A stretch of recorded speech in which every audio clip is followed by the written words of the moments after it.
In this video we have a look at the remainder theorem. Let's first of all break the theorem down.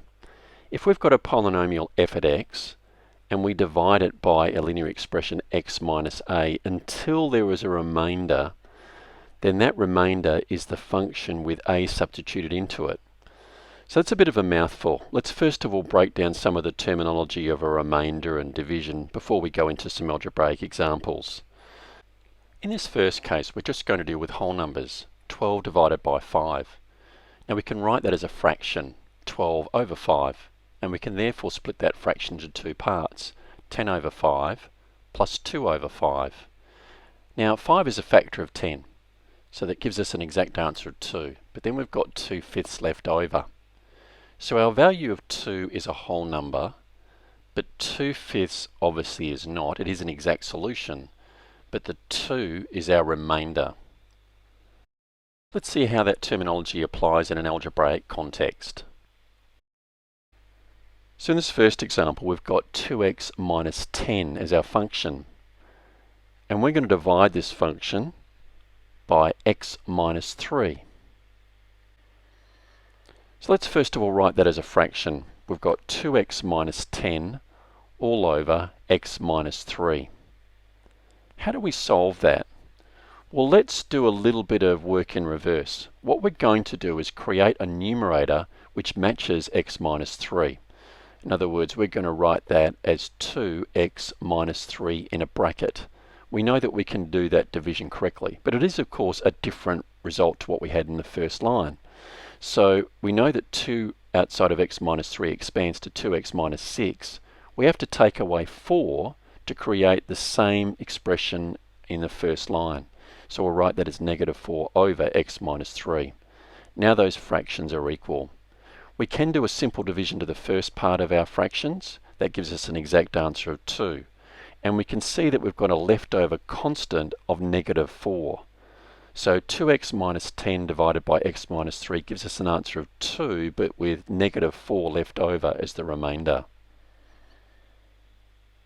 Now we divided by x minus 3. Let's substitute positive 3 into the function and see what happens. So we get 2 multiplied by 3 and we subtract 10. And that gives us a result of negative 4, which matches our remainder. In this next example, we use a quadratic expression for our function. So f at x is equal to x squared plus 5x minus 2. We'll then divide this expression by x plus 4. So there's a couple of ways we can go through and do this division. Let's first of all look at the long division process. So we'll write this up as x squared plus 5x minus 2 divided by x plus 4. Now if you're not sure of the long division process, we suggest that you check out our playlist on algebraic division, and that'll help you understand the steps that are required to do this long division.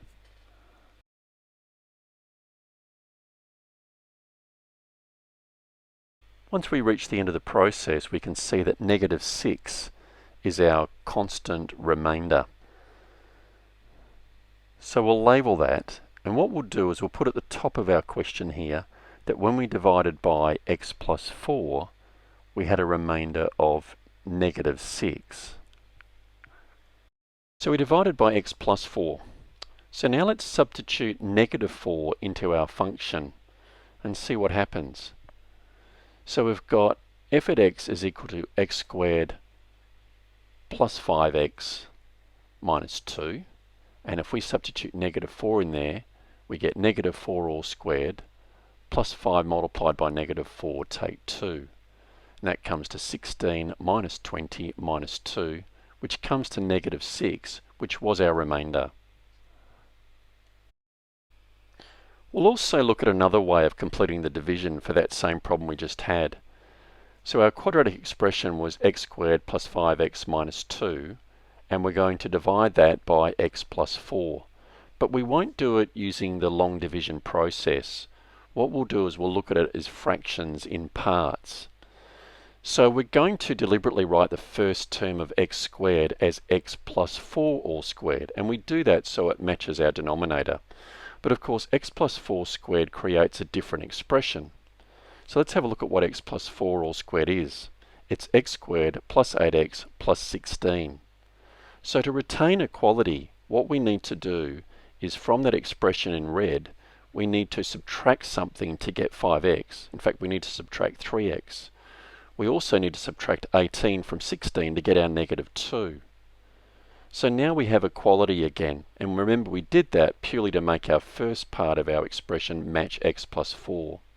So now we'll split our fractions. So we get x plus 4 all squared over x plus 4, and then minus 3x minus 18 all over x plus 4. But we need to be careful with our fractions because that's actually a plus sign in between the 3x and 18 so that we're actually subtracting the whole fraction. And we do get 3x and 18 as both negatives when we simplify them. So the first part of our expression is fine. That will divide by x plus 4. But now what we'll do is we'll look at 3x and we'll make that 3x plus 4 in brackets so as to divide by x plus 4. But again, we're changing that second fraction now. So it was previously 3x plus 18. Now we've got 3x plus 12. So we can get the 3x okay, but we've got plus 12 inside. So what we need to do is put a further 6 over x plus 4. And we do that so it combines with the constant 12 in red to give us a value of 18, which was the constant in the previous line, second fraction. So we now have three fractions all written with x plus 4 as a denominator. And we can see that the first two fractions have a convenient division involving x plus 4, creating exact solutions, or more specifically, no remainders. So in the final fraction where we have 6 over x plus 4, we have to say that that negative 6 on the top line is our remainder. We can't actually resolve that so that it can be divided by x plus 4.